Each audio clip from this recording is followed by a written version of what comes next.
Queridos, eu, com incumbência de trazer a palavra, Deus me deu uma frase nesta semana, mas ela está num texto que se localiza em Lucas, no capítulo 15. Lucas, capítulo 15.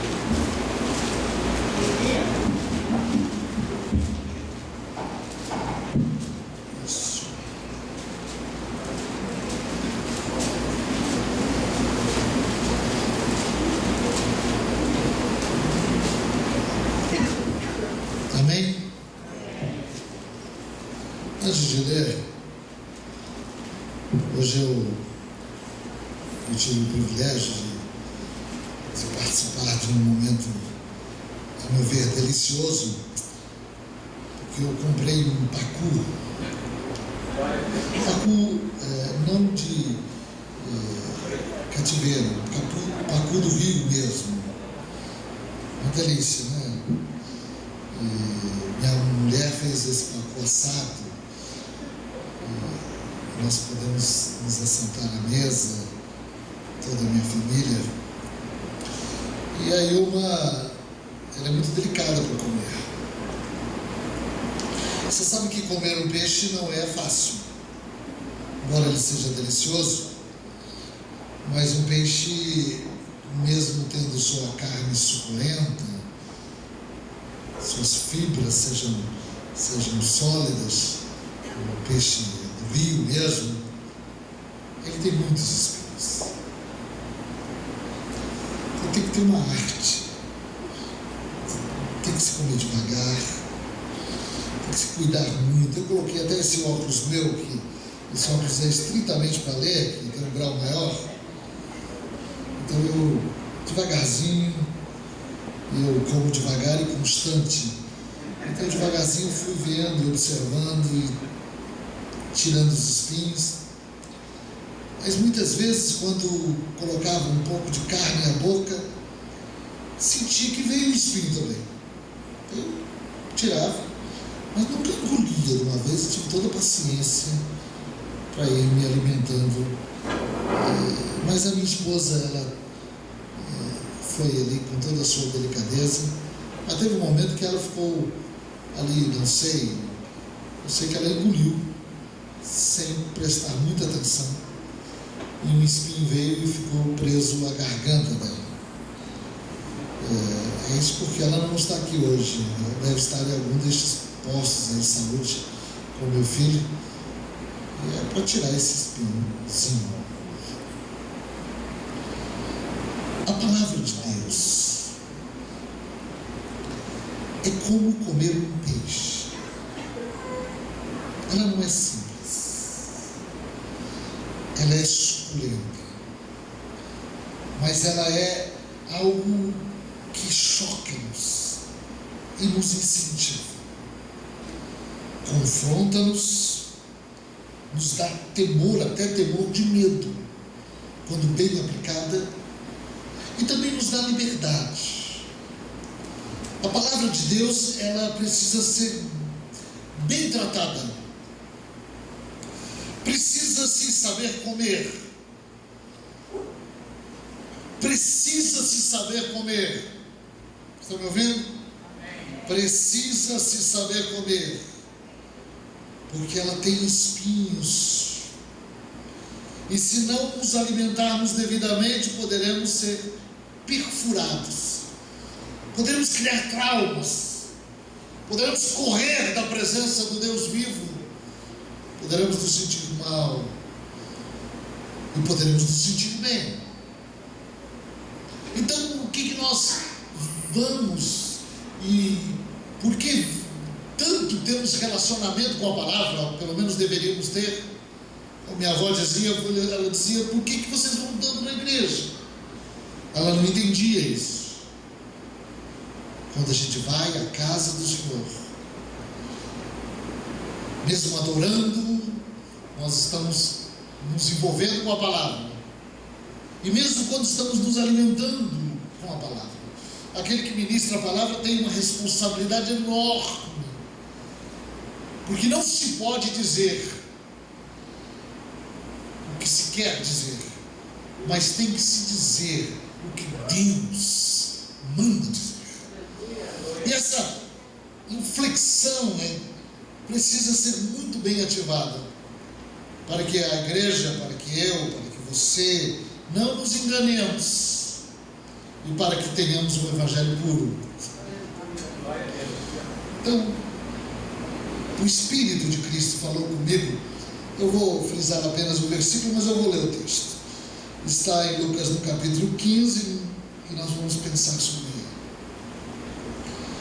Ora, chegaram-se a ele todos os publicanos e pecadores para o ouvir.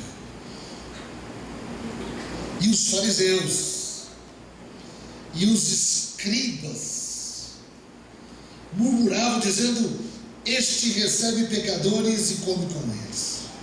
Só vou ler esses dois versículos aqui. Agora olha para o verso 11 e vai dizer o que Jesus prega para publicanos, pecadores, fariseus, escribas, pecadores, conhecedores ou amigos do Evangelho, ou inimigos do Evangelho.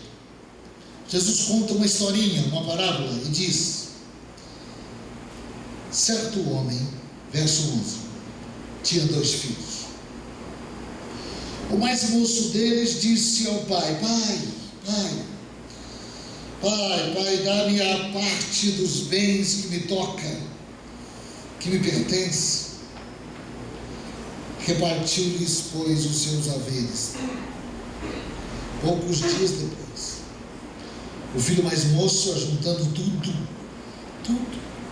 partiu para um país distante e ali desperdiçou os seus bens. Guarda esta palavra: vivendo dissolutamente.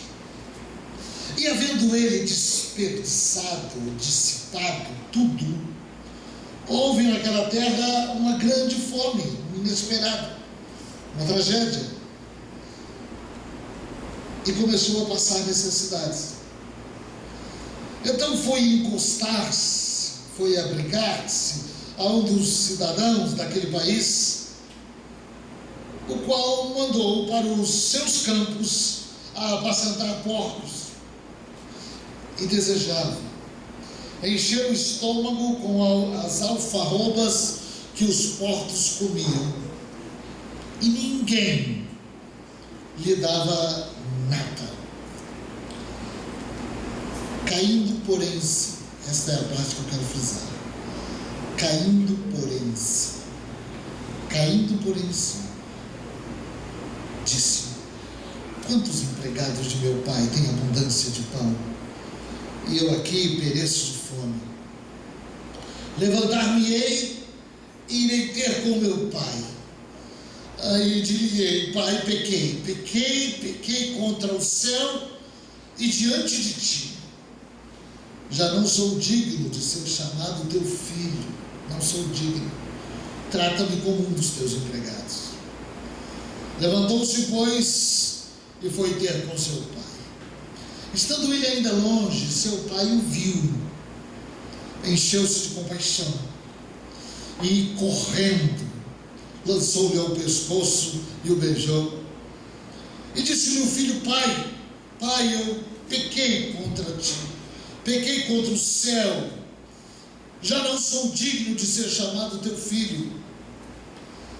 Mas o pai disse aos seus servos: trazei depressa a melhor roupa, vestilha, pondo-lhe um anel no dedo, alpargas nos pés.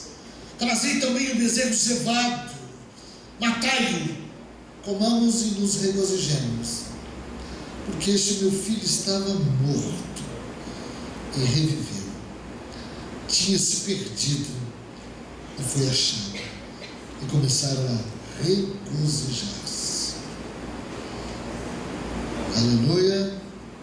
Vamos orar mais uma vez? Feche os teus olhos.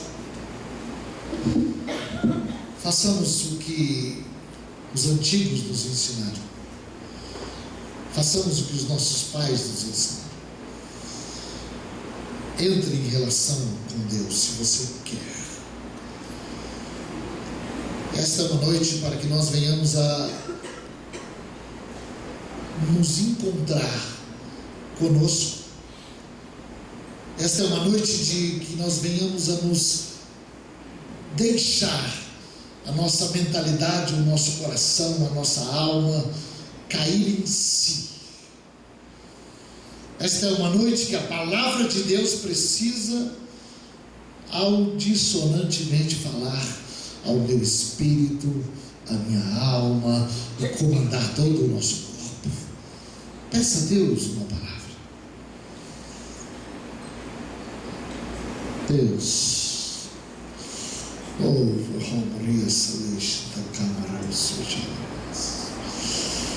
você pode orar em línguas também agora.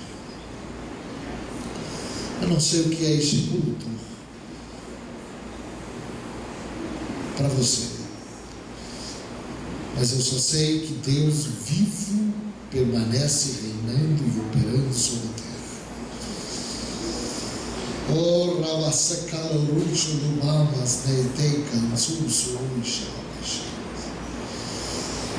Pai, nós precisamos de comunhão,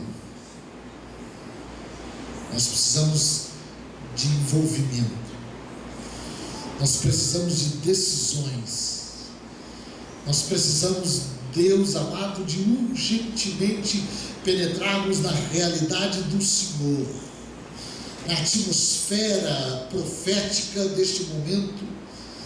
Nós precisamos, Deus amado, urgentemente nos acordar deste sono espiritual que muitas vezes somos levados. Nós precisamos urgentemente, Senhor, sairmos dos efeitos calmantes que esse mundo coloca, das aparências que esse mundo apresenta, e precisamos nos voltar para a urgência do relacionamento contigo, da tua palavra. Em nome de Jesus. Os que creem, digam amém, Jesus. Amém. Minha mulher hoje estranhou e falou comigo, falou, mas você está preparando uma palavra? Uma das 2 vezes últimas que preguei, eu preparei a palavra. Eu tenho muitas palavras no decorrer de tantos anos, então muitas vezes eu sou levado, sou dirigido a pregar aquela ou esta mensagem. Mas normalmente quando Deus me dá uma palavra, eu preciso de pelo menos umas 10 a 15 a 20 horas de trabalho para mim poder conectar, para mim poder entender isso, não só estudando, mas também me relacionando com Deus, para mim poder perceber e filtrar as coisas que o Espírito tem a me dizer. Queridos, eu quero falar nesta noite algo que Deus colocou no meu coração e espero ser agradável a vocês. Espero ser jeitoso com você. Espero poder cortar sem dor. E espero que Deus faça pelo seu Espírito uma anestesia. Anestesia, porque se você não estiver anestesiado, pode sentir alguma dor nesta noite. Porque nós queremos entrar e ver a Deus. E quando a gente entra nas Escrituras para ver a Deus, a gente imediatamente começa a se ver. E se ver como Deus nos vê é algo que traz, de repente, algum transtorno, alguma doída no espinho que a palavra tem. A palavra tem. Quando eu olho para este texto, eu me vejo e me vi, por isso estou falando, diante de uma palavra que se chama pecado. Pecado. quando eu olho para as Escrituras do Novo Testamento e busco neste tema uma palavra, percebo que no nível espiritual de Paulo, ele tem a seguinte revelação: todos pecaram, todos são pecadores.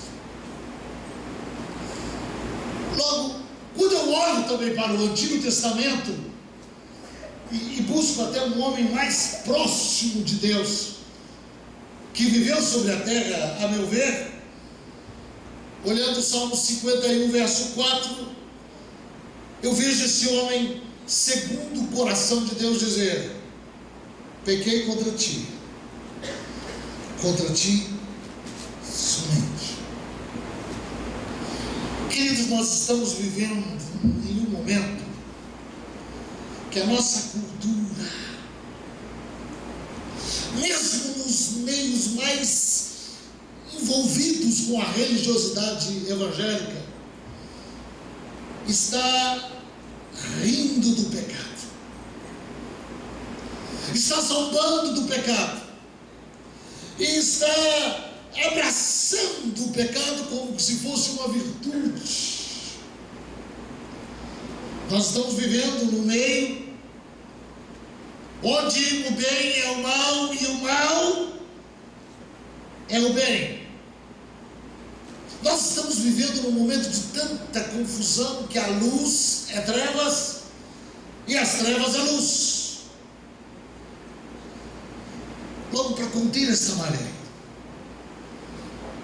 nós, homens e mulheres de Deus, precisamos urgentemente, disse-me o Espírito neste dia, mostrar a gravidade do pecado.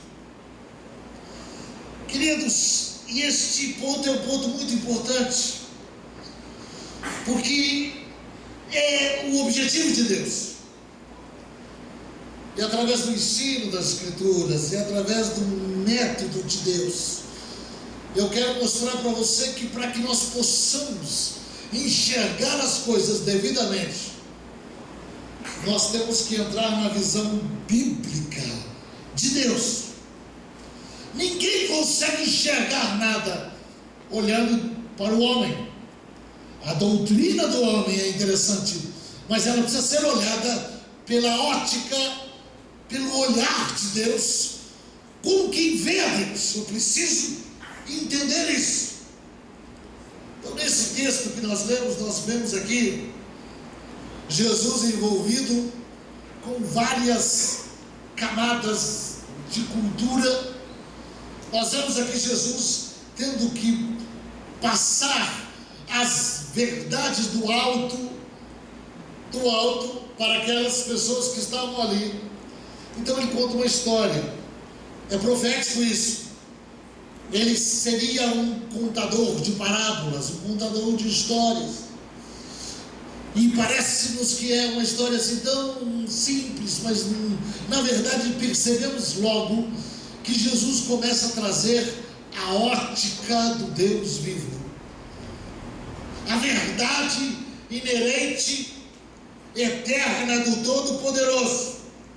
E na realidade aqui a centralidade desta palavra aqui não é o Filho. A centralidade desta palavra é o Pai.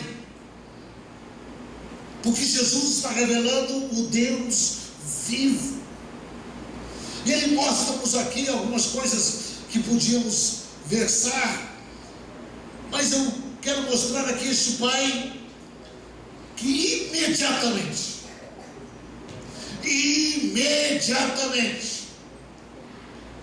quando o filho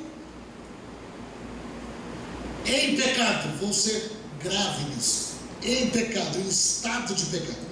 Um estado de pecado não é simplesmente um ato.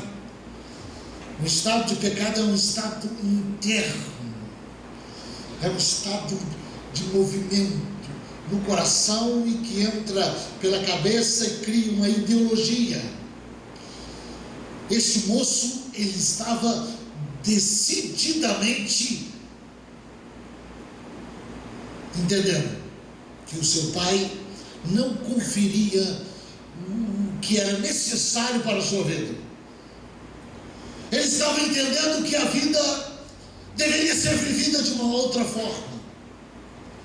Ele não estava tendo comunhão com a verdade, com a companhia, porque já no seu estado de ideias, ele estava se distanciando. Seus pensamentos eram outros. E ele então chegou à conclusão que não dava para viver junto. Não dava para ficar mais ao lado. Então ele precisava se distanciar. Logo ele chega para o pai e faz um pedido que nos é de fato um absurdo. Eu peço a minha herança, o filho menor pedir a herança. E o que me choca aqui é o pai diz imediatamente, não tem argumento, não tem nada. O pai diz: toma aqui e vai. Faz o que você quer. É incomum isso. E o que Jesus está falando aqui?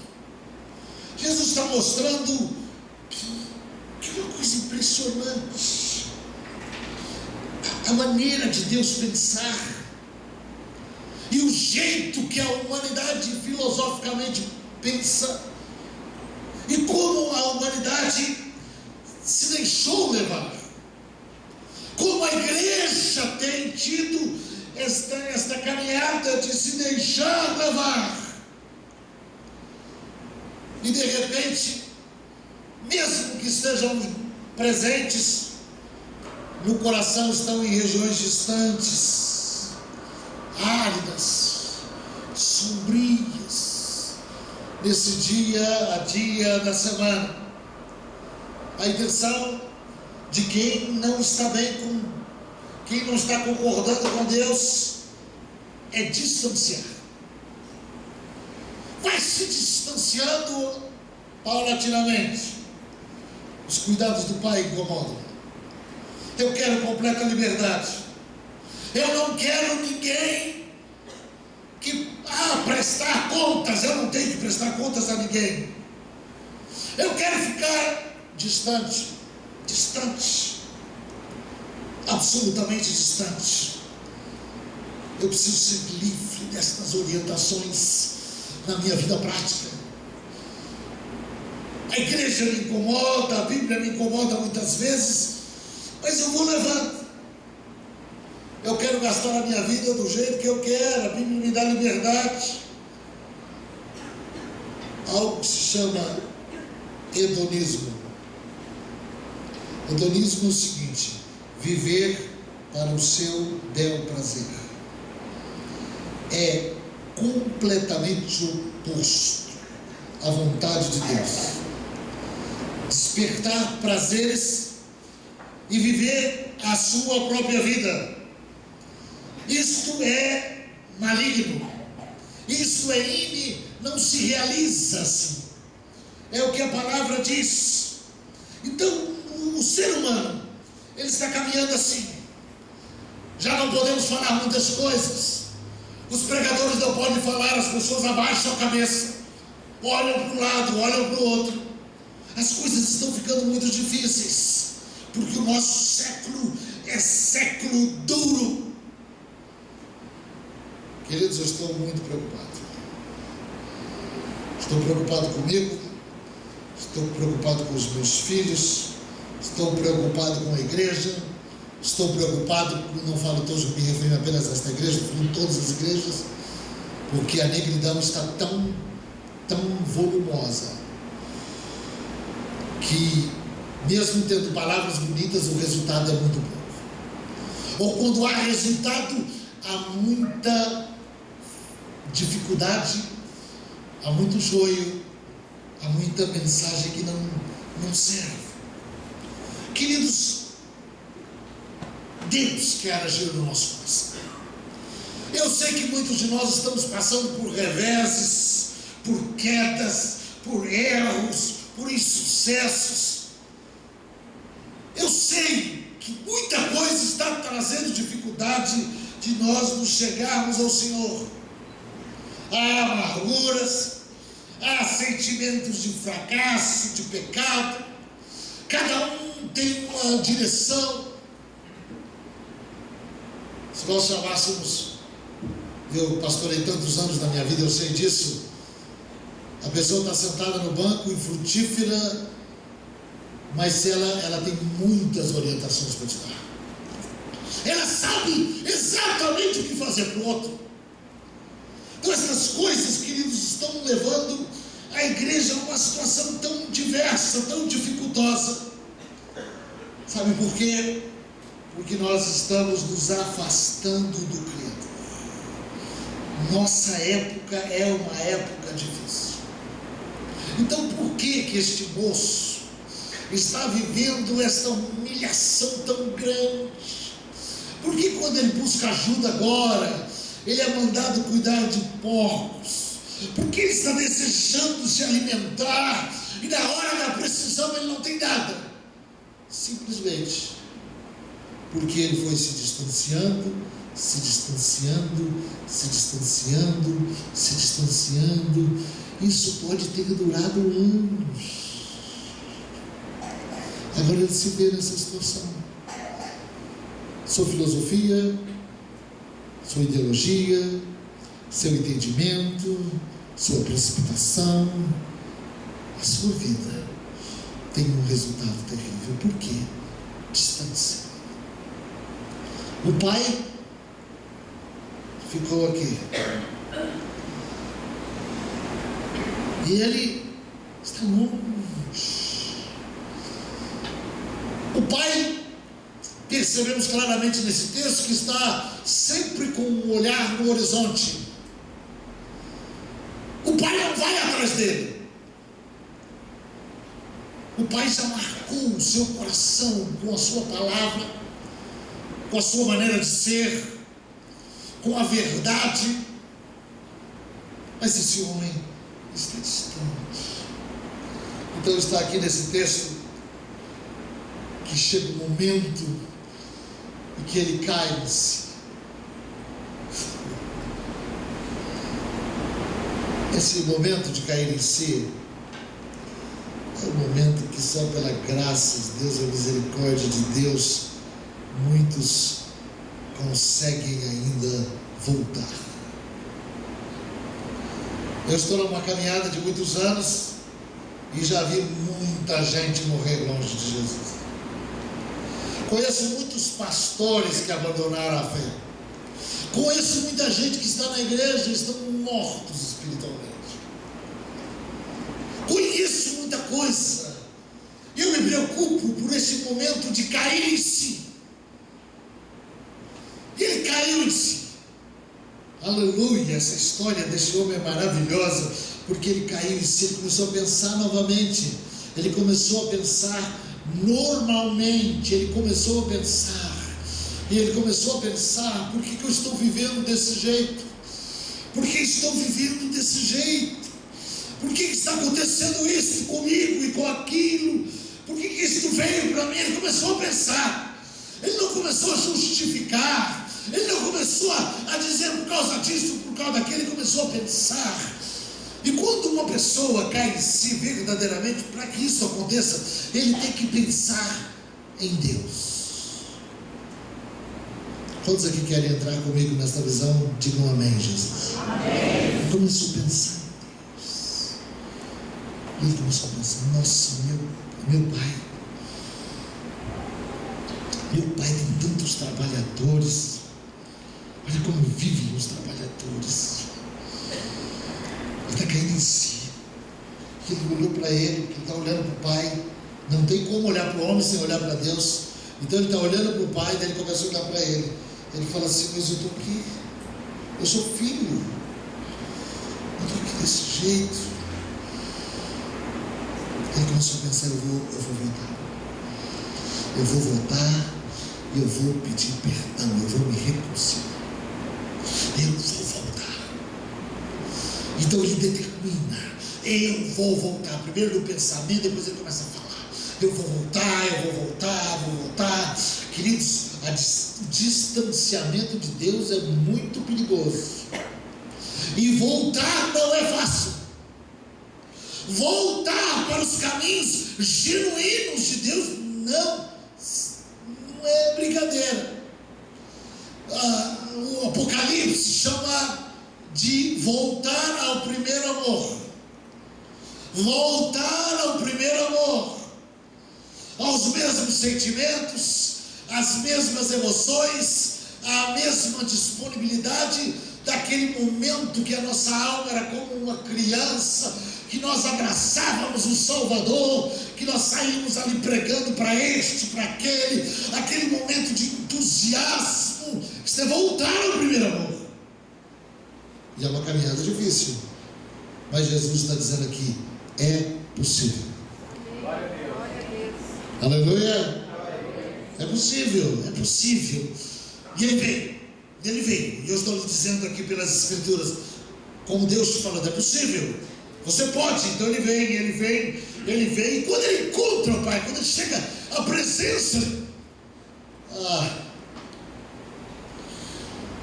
queridos, que coisa maravilhosa, né? O Pai corre e abraça. Ele começa a falar, o Pai nem ouve direito o que ele está falando. O Pai já sabe pela atitude dele que ele voltou. O Pai manda trazer uma longa veste que representa distinção. O Pai coloca um anel no dedo, um sinete que simboliza a autoridade e a tradição da família. O Pai coloca-lhe sandálias nos pés, manda que sejam colocadas. Escravos não tinham sandálias, trabalhadores não tinham sandálias. O filho tinha sandália, tinha como viver andando dignamente. E o Pai manda matar um novilho. Novilho ali, aquele novilho separado, não é um bezerro, não é simplesmente, mas é um novilho de anos, algo que foi envolvendo, não é um cabrito. E ele manda festejar. E eu fiquei tão impressionado com isso, e mesmo conhecendo esse texto desde que me converti, porque o Pai fala assim: ele estava morto. Meu Deus, ele estava morto. A pessoa que está distante da governabilidade de Deus e do temor de Deus, Deus está dizendo, está morto. Perdeu o estado, perdeu o contato, não participa mais, não está resgatado, ele está morto. Mas aí, com a presença do Pai, privilegiado aquele filho, o Pai o abraçando, o amor, a misericórdia do perdoador. Então isso aqui é misericórdia divina. Por que eu estou falando isso e dando-lhe esta explicação? Porque eu quero falar que, vendo Deus, eu me vejo vendo Deus para si mesmo. Não há como pegar uma doutrina bíblica simplesmente e, através dela, enxergar todas as outras doutrinas. Não é assim. A Bíblia fala que o Deus vivo, ele tem atributos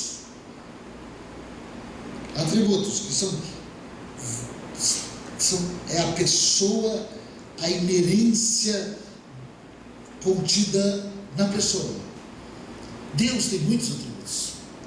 Para que eu possa compreender-me, para que eu possa me estabilizar, para que eu possa me entender, eu preciso entrar e compreender a Deus. Eu poderia citar muitos atributos de Deus agora, mas eu quero citar poucos. Primeiro, eu quero mostrar para você a supremacia de Deus. Queridos, este é um evangelho puro, e se nós não tomarmos cuidado, nós vamos defraudá-lo, nós vamos cortá-lo. Eu preciso encarar. Eu estava escrevendo um trabalho há alguns anos atrás, e eu tenho ele escrito. Posso até de repente publicar um livro sobre isso, mas eu entrei sobre a questão do humanismo. Eu pensei que eu sabia sobre o humanismo, que é essa visão que tem o homem na sua centralidade. Você e eu, nós estamos vivendo num momento de uma influência muito forte de entendimento, cujo centro e cuja localidade está no eu. No eu.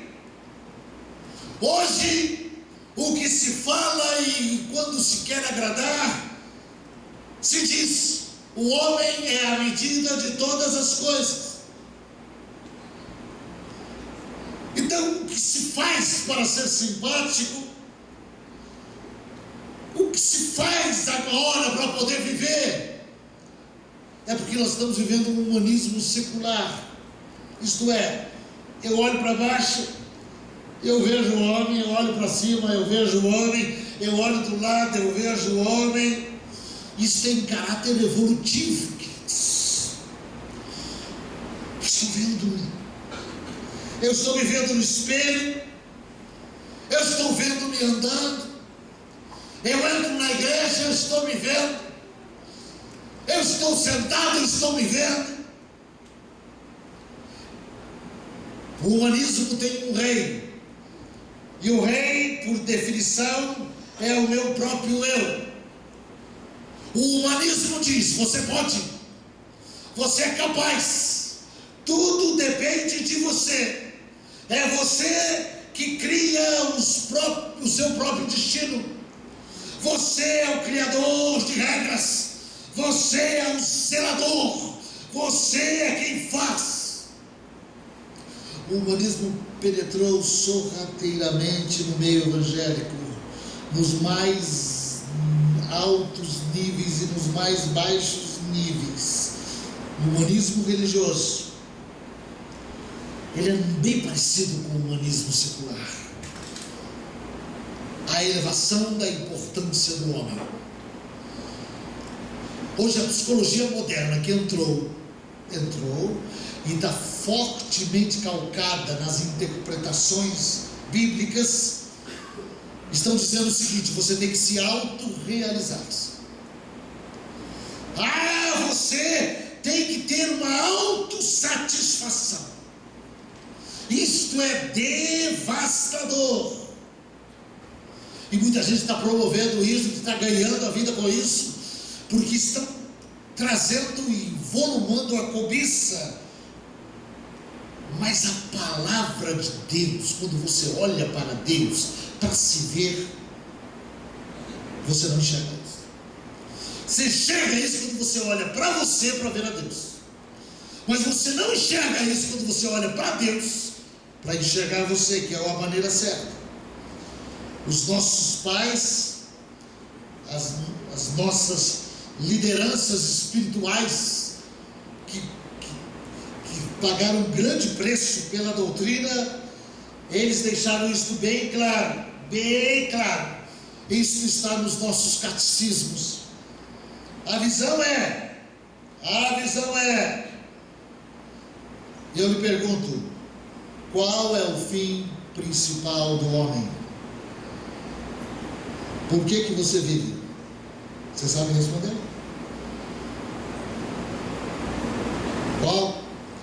Qual é o fim supremo e principal do homem?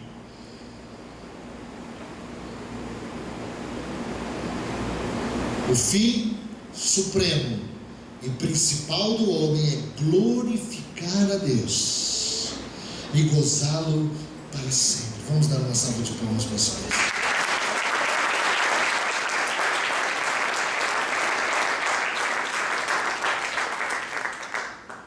Isso parece simples, mas é difícil. Quando a gente entra para conhecer os atributos de Deus, a gente fica como que confrontado com as Escrituras. Se a gente ver as Escrituras sem cortes, sem edição, se a gente olhar as Escrituras sem filosofias humanistas, se nós olharmos as Escrituras agora, havemos de nos encontrar com algo interessante.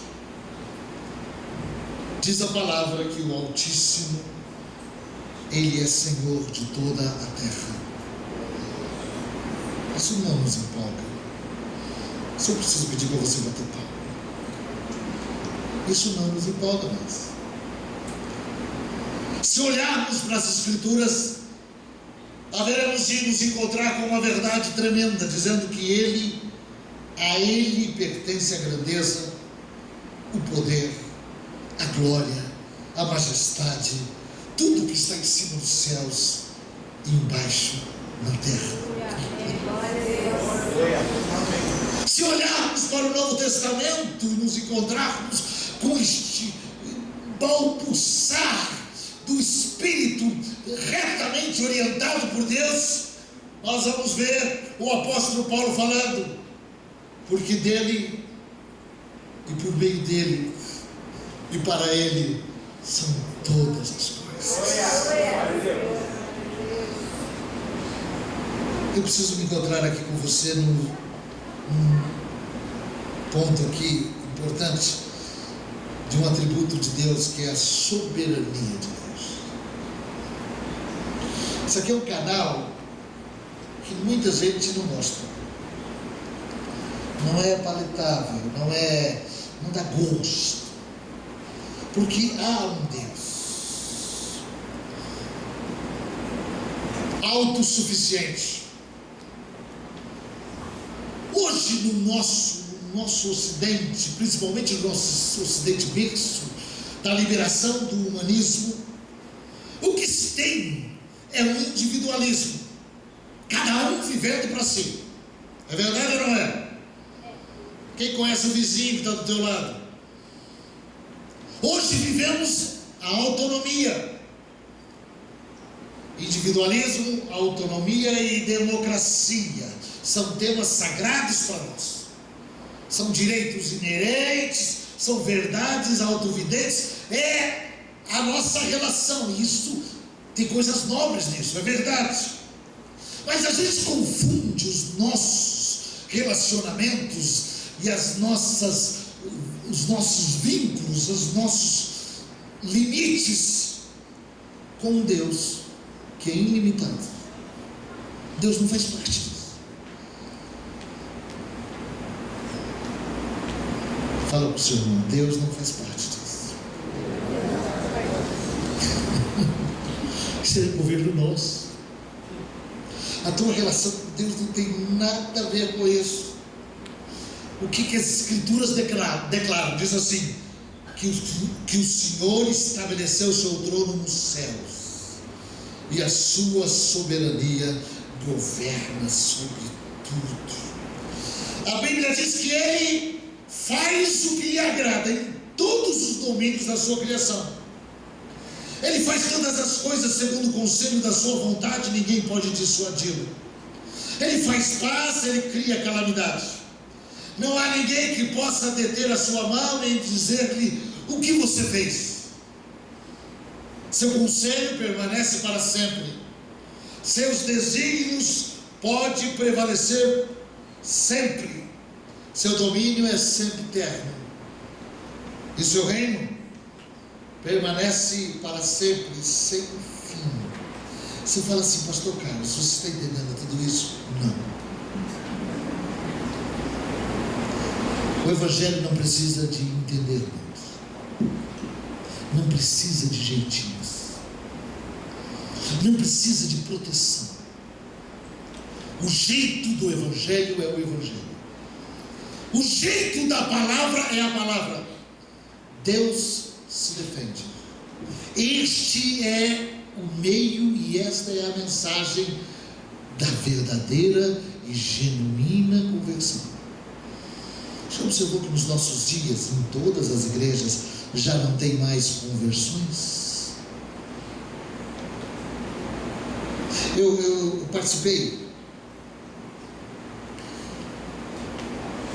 eu vi muitas coisas. Eu estava numa estrutura que eu nunca batizei uma pessoa. Todos os pastores iam lá batizar de branco. Está lá o Carlos Alberto no dia do batismo, turrão, olhando. E a pessoa, mas dessa vez o senhor não veio para batizar? Eu falava assim, eu brincando, eu falava, eu não fui chamado para batizar, eu fui chamado para pregar. Queridos, batiza que você vai ver a vida mudar. Era a filosofia. Batiza. O que é batizar? Irmãos, estou aqui, quem quer batizar? Batiza. Tudo bem. E que coisa impressionante é ver que era acreditado algo dentro do coração da pessoa que não era verdade. Ela não estava convertida. Quando eu sei que eu estou convertido, como que você sabe quando você é convertido?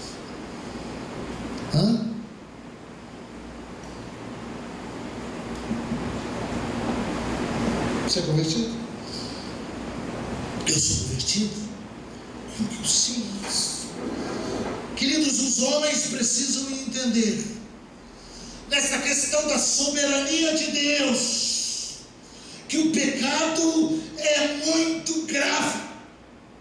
O pecado é uma rebelião contra a divindade de Deus. Ele está presente. Ele não é um superintendente. Ele não é simplesmente uma pequena autoridade de uma província. Ele não é simplesmente isso. Ele é o rei. Aleluia. Sim ou não? Amém. Deus é o rei? Amém. Diz a Bíblia, Ele é o rei acima de todos os deuses. O Senhor do céu, Ele é bendito, único, soberano, Rei dos reis e Senhor dos senhores. Então, quando eu peco, estou tratando aqui da doutrina da soberania de Deus. Quando eu peco, eu estou confrontando, eu estou guerreando, eu estou ofendendo, eu estou machucando, eu estou entristecendo, eu estou fazendo uma declaração de guerra. Isso é uma verdade, principalmente para o povo evangélico. Eu percebi aqui que todos praticamente aqui são evangélicos. Você já percebeu isso? Que o pecado é coisa terrível. Não é coisa simples, não. O universo que caminha à nossa volta, ele dá uma parada. O universo diz: distanciamento do Todo-Poderoso. Então, quando eu sou um pregador, e quando você, que deve ser um pregador, e todos nós devemos trazer o Evangelho, nós temos que mostrar, através da ótica da soberania de Deus, o pecado atroz, que machuca, que traz uma natureza insana de autodestruição diante de Deus. É sério isso. Fala para o seu irmão, o pecado é sério. Então, quando nós estamos diante de Deus, queridos, nós temos que reconhecer. É cair-se. É mostrar, eu falando, nossa, a injustiça da minha parte. Ai, injustiça da minha parte, eu não deveria estar fazendo isso. Ai, eu preciso cair em si. Então, por que Deus revela e mostra-nos o pecado? Para que nós pudéssemos ter temor dele. Temor e tremor diante desse Deus Todo-Poderoso, cuja revelação precisa ser bem entendida, para que todas as nações recebam o testemunho de Deus. Se eu não mostrar o pecado, não há remédio. Não há remédio. Se a pessoa não sentir o seu pecado, não tem como ter remédio, porque não há enfermidade, porque não há dor, porque não há angústia. Para que eu possa buscar uma solução, e para que eu possa ir ao Senhor Jesus, eu preciso, em contrapartida, conhecer o meu pecado. Em terceiro lugar, já estou terminando, outro atributo de Deus que eu quero que você olhe. Eu preciso olhar, e Deus falou comigo sobre isso. É a santidade de Deus. Em ambos os testamentos, Deus é visto, tanto no livro de Isaías como no livro de Apocalipse, como santo, santo, santo. Fala comigo: santo, santo, santo. Isso daqui é uma fórmula, se chama tripartite. Isso quer dizer o seguinte: é a forma mais forte do hebraico, da língua hebraica, de superlativo. Isso quer dizer o seguinte: que esse é o atributo de Deus que dá forma, que dá visão para todos os outros atributos. Nenhum atributo é visto com chamado de 3 vezes. É aqui que nós vamos entender, e por aqui que nós vamos compreender quem é Deus. E isso nós temos que saber claramente: Deus, Ele é santo. Amém? Amém. E Provérbios diz que o conhecimento do santo é o entendimento. Olha que impressionante isso, que coisa singular. Se eu tenho uma ignorância sobre isso, eu estou vulnerável a qualquer interpretação. Todos os outros atributos vêm deste atributo, que é o mais forte, o mais robusto. Então, o conhecimento do santo, quando eu conheço Deus vivo e santo, Ele distorce a minha visão distorcida, e eu começo a olhar e compreender as coisas, compreender a natureza de Deus, compreender a minha natureza horrível do pecado, compreender a natureza santa de Deus. Outro dia eu estava conversando com um jovem de igreja, jovem aparentemente muito ligado. Ele abriu o seu coração e disse: não sinto nada, posso pecar, eu não sinto mais nada.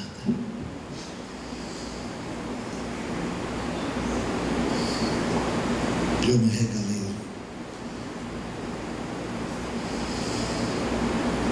Vou para a igreja,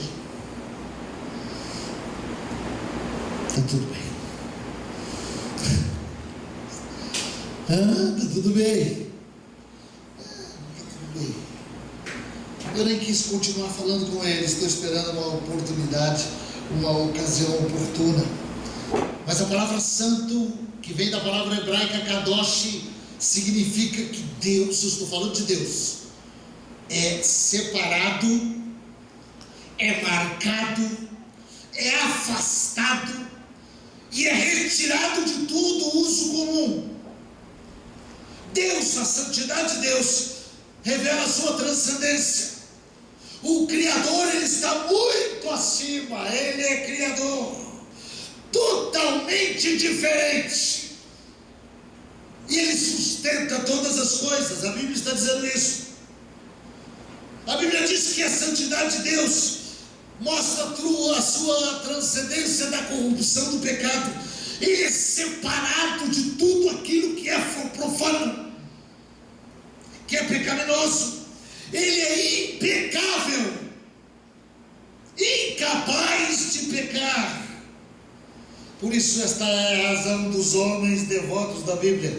Os homens mais devotos e mais espirituais. Um dia eu fiz uma pesquisa em biografias, eu tenho muitas biografias. Eu comecei a ver a visão que os homens mais íntimos de Deus, que já viveram nesta terra, tinham de si mesmos. Eles se sentiam terríveis.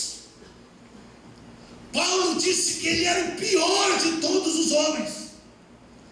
Quem se sente muito bem não está próximo de Deus, no sentido de reconhecimento de falhas. É muito importante eu reconhecer que eu preciso porque Deus, querido, quando eu chego perto de Deus, olha, querendo ou não, não é um amiguinho da escola, não é o prefeitinho da cidade, não. Quando a gente chega diante de Deus, verdadeiramente, genuinamente, a gente, como a Bíblia fala, grandes homens de Deus fizeram isso, caíram, perderam as forças. Ai de mim, santidade de Deus é alguma coisa tremenda, e esta progressão, eu quero mostrar uma progressão aqui necessária. Se eu não me sentir perdido, como eu posso ser salvo? Se eu não saber que eu sou pecador, como perceber então que eu estou perdido? Se eu não entender que Deus é santo, como compreender a natureza atroz dos meus pecados? Então a pregação do Evangelho, queridos, ela precisa ser enfatizada e vista através da santidade de Deus. E o último atributo é o amor de Deus. Fala para o seu irmão, o amor de Deus. Tenha paciência. Estou trazendo um sermão doutrinário aqui. Esta é a exposição mais depravada no sentido da reação humana, quando se prega a consistência deste amor. É escandaloso. O amor de Deus é algo impressionante. O amor de Deus, ele não é aquiescente, não é concordante com o pecado. O amor de Deus, queridos, não é isso, pequei, perdão, pequei, não é isso.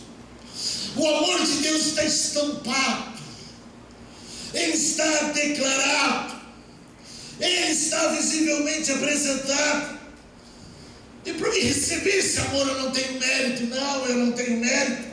eu não tenho virtude, mas esse amor, ele se move, ele é abnegado, ele visa o meu benefício, o benefício dos outros. O verdadeiro amor, queridos, ele não se autocentraliza.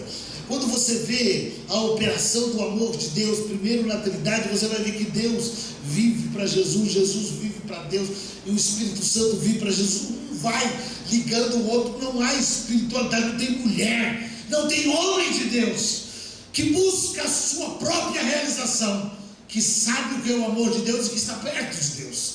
Não está perto de Deus, está longe do amor de Deus. E Deus não é só um sentimento, Ele é o amor. Fala para o seu irmão, Deus é amor.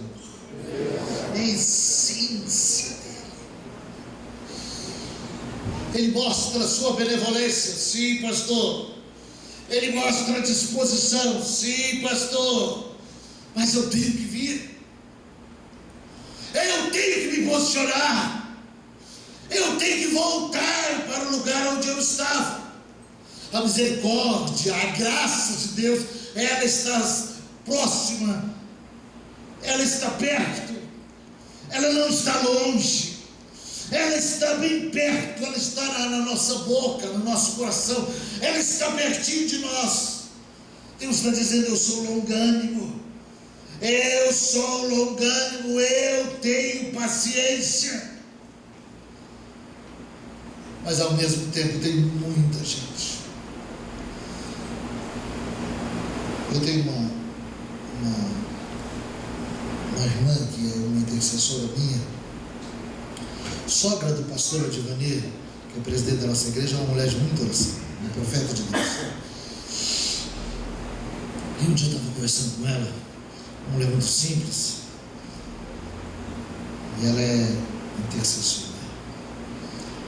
E ela disse: eu tive um arrebatamento. Eu falei: eu vou contar como uma experiência. E ela disse: eu fui ao inferno. Eu disse: o que você viu? Eu vi muita gente de igreja lá. Ela disse: eu vi muitos pastores de cabeça para baixo. Eu vi.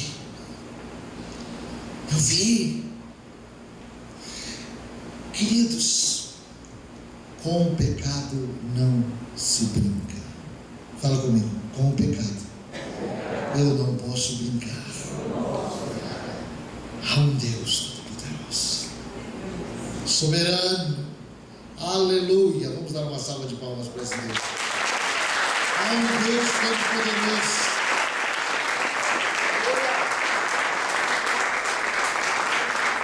Há um Deus todo-poderoso que é santo. Há um Deus todo-poderoso que é amor. Mas você e eu, se não cuidarmos, precisamos temê-lo. Jesus falou isto, queridos. Jesus disse isso, ouçam, jovens. Jesus disse isso: não temais os que matam o corpo, porque não podem matar a alma. Temei antes aquele que mata o corpo e faz perecer a alma no inferno. Deus tem todo o poder. Vamos ficar em pé. E eu quero lhe dar uma oportunidade aqui. Eu estou sem relógio.